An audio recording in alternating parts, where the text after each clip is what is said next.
the situation that the Avalanche are in right now, they've won a championship.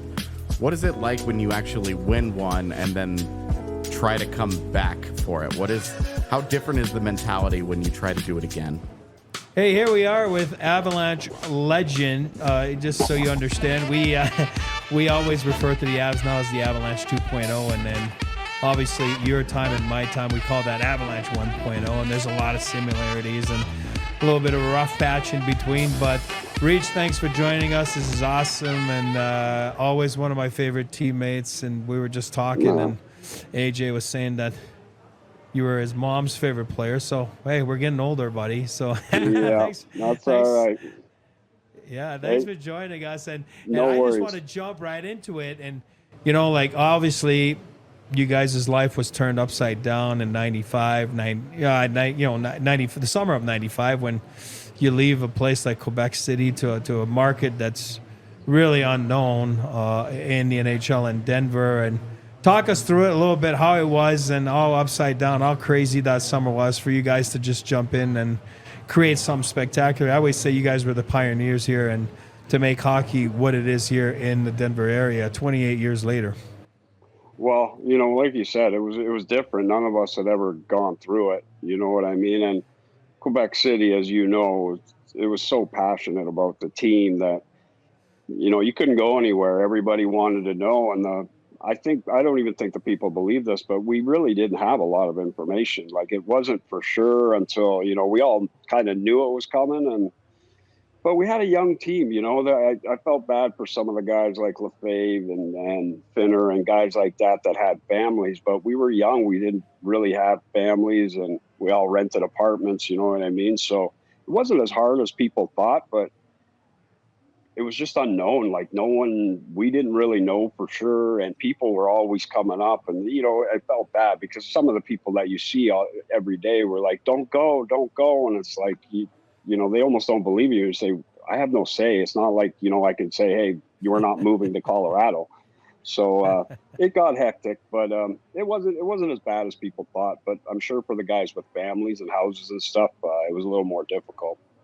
And I jumped in the year after, but I tell people all the time, some of the best times in my life was, tell the listeners a little bit. We're all living together at the Breakers, and there was like 12, 14 of us there, and it was such a fun time, and all in our different townhomes or apartment, whatever it was, and obviously paving the way here in Denver, and it was fun, and those are experiences I look back and I still can't believe how fun it was.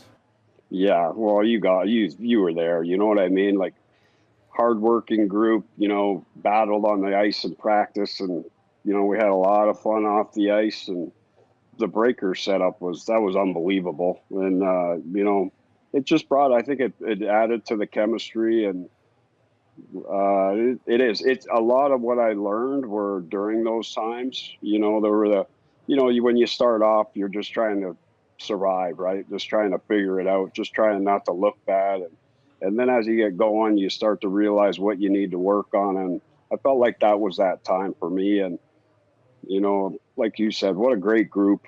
I mean, hardworking group. I mean, how could it be any different to work their butts off and then, have as much fun off of it? I mean, it doesn't get any better than that.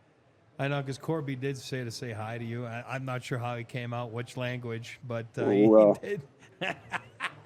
I even said, I think I sent it to you. I said, Corby sent me an email once. I couldn't understand what language. If it was French, English. We always used to joke around. I think I spoke better French than Corby did. But, man, even him, like, the little character, man, it made me laugh. We had some fun times. Speaking of, like, your car, you still got the Bronco? Like, remember the famous? Oh, yeah. You still got it? I still got the yep. It's the big, and it's still got Big Mike McNaughton on the license plates. Big Mike McNaughton is Ford. Yeah. That is awesome. I'll pass it along to AJ right here anyway, because AJ's our guru here and he's a fan, and I'll pass it along to AJ. Yeah, Mike, I'm curious. The situation that the Avalanche are in right now. They've won a championship. What is it like when you actually win one and then try to come back for it? How different is the mentality when you try to do it again? Well, I think you gotta fight the feeling that you know what it takes, because sometimes you get complacent when you think you know what you're doing. You know what I mean? And I think that's the one thing that I remember is just trying to fight that thing that, oh, I've been here before, I know what to expect, because every game is different, every situation is different. But if you remember the core values that you had, they go with you the whole time. So it's tough. You get you got a target on your back. I mean, I know we always wanted to beat the last year's champion or the year before. Anybody that you hear has won it, you want to take a piece out of them. But if I had to give those guys advice, it was just don't get complacent with, yeah, I know what it takes, because it's going to be different. It's going to be harder. I've even heard people say, oh, you won one, might not be as hungry. And I'll tell you, the fun and the camaraderie that we had, you want to do it over and over and over again. So it's a good situation to be in. You got another kick at the can, but also realize it's going to be different and probably a little more difficult. You say that you have to fight that complacency, but where does your playoff experience and your championship experience come into play, especially in a situation like the Avs are in right now, where they're in a series against a less experienced Winnipeg Jets team? So you're trying to fight complacency, but where does that experience kick in for you? Well, I think for them, it's got to start right off the bat. You're going on the road. There's nothing better than going on the road and you can't win a game in the first period. You can't lose, but you can lose a game in the first period, right? So I think that's what I would recommend is don't give them a chance to breathe. Even though you're on the road, I remember Patty. Well, a lot of the guys, we never went in with the mentality of we're just going in for the split. We're going to win both games. We're going to take them one at a time, and that experience hopefully will kick in for them right off the bat, because they'll realize, you give a team an extra breath or give a team to get rolling, you might not be able to stop it. You obviously played on the 96 team that did win the cup, but that team had some tough losses in the last stretch of games there, including the big one to Detroit. Do you think that this current Avalanche team is just kind of hanging out, trying to get in? Once they got into the playoffs, it was not that they didn't care about the games, but that it was saving themselves a little bit for the postseason? It's human nature, AJ, right? It's human nature, man. When you get to that pinnacle, the electricity goes up even another notch in the Stanley Cup final. But you can't get that only in the Stanley Cup final. So it is human nature to, like you said, it's not like you don't care, but it's like what's coming, and it's hard to, let's save a little bit for that, or let's get ready for that, and that can happen. The old thing, I'm sure, I don't look at it that much, but I'm sure you see teams that have limped into the playoffs that have won, or not limp, but, didn't have their best finish and won. And you've had teams that have just got on a roll at the end and taken it through. I think as long as you use your experience and you're ready for game one, we have short memories as it is, man. You know what I mean? As long as they're ready for game one, I think it'll all be perfect. How easy is it to have that kind of short memory of, all right, you just went through an 82-game season. It's been months and months and months of working to get here. Now you're here.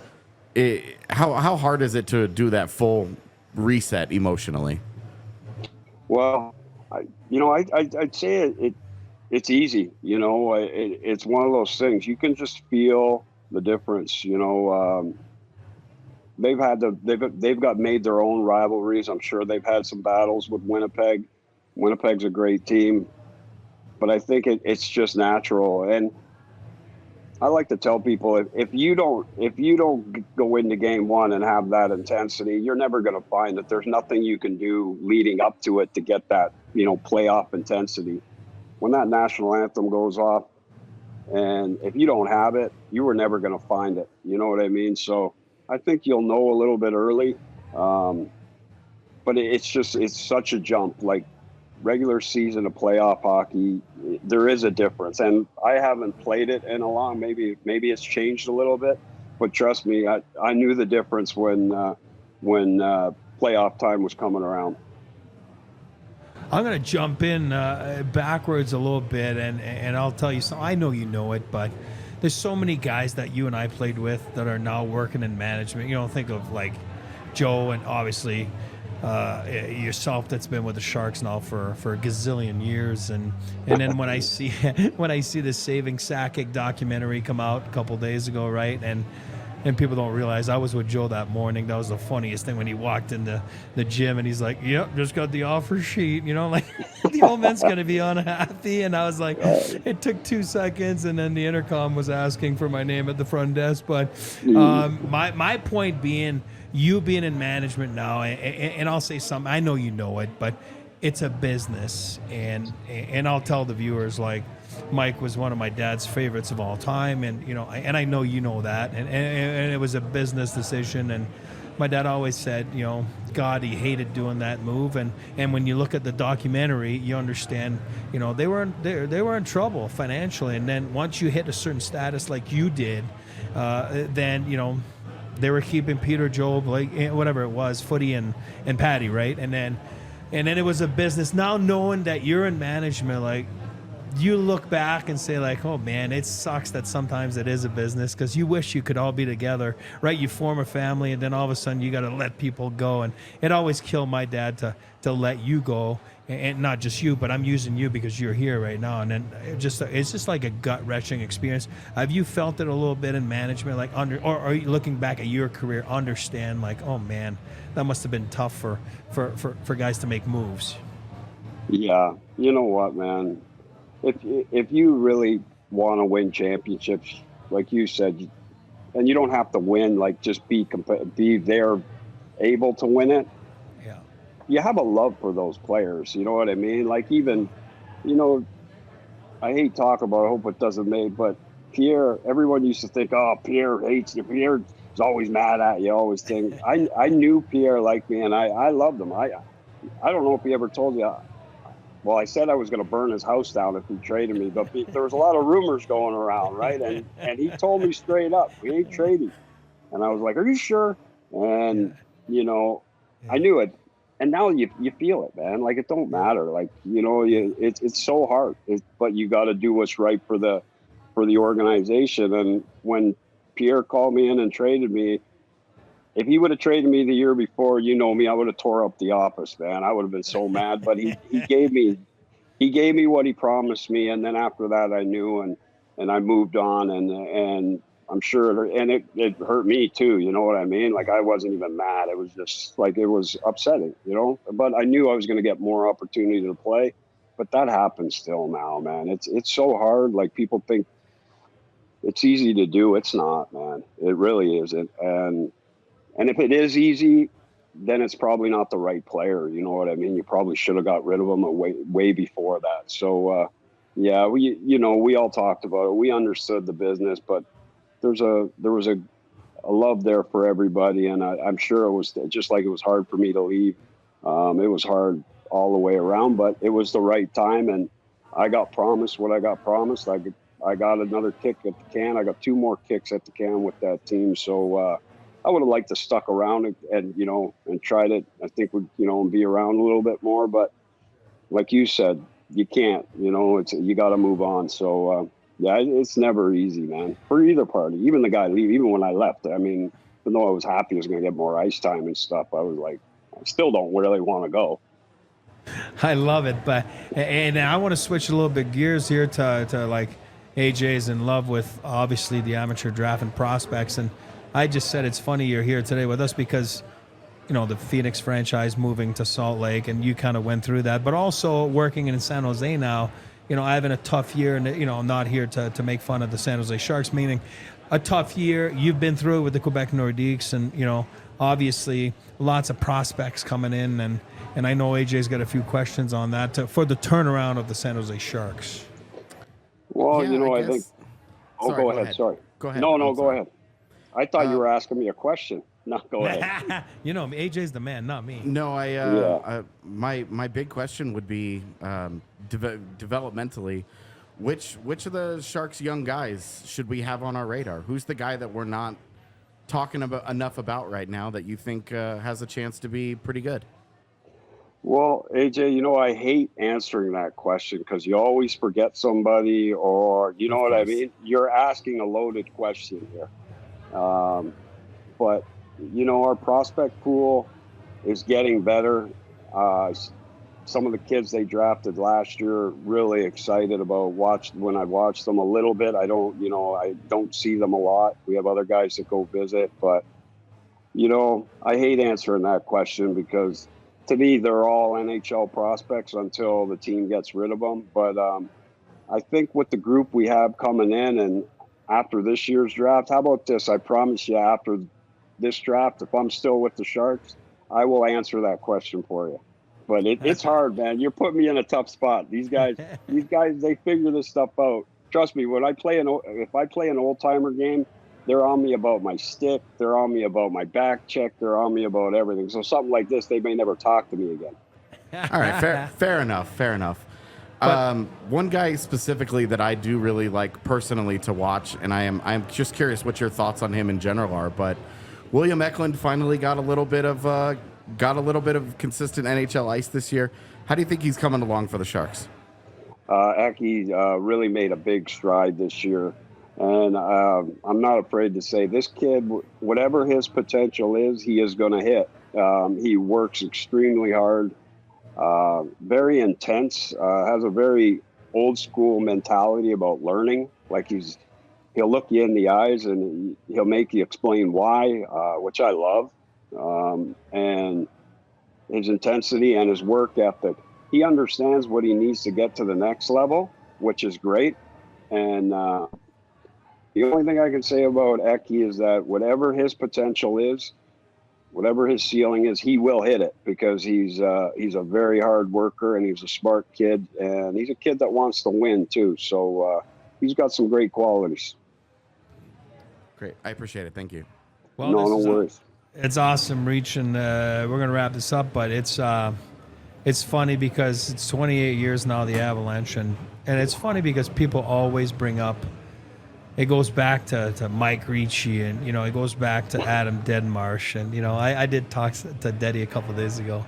Wow. He's the best, but it's funny because it's funny nowadays. There's a history now of the Avalanche, and obviously for my family it's big, and for my mom, as you know, and she did say that. She told me to say hi to you because I wasn't going to end it without saying say hi to Coco. Don't worry, I would have cut even AJ off to say hi to Coco. Reach knows, like, my mom used to make dinner for us, and we'd kick my dad out to make sure he wasn't there, but then a bunch of us would go to dinner there, and it was fun.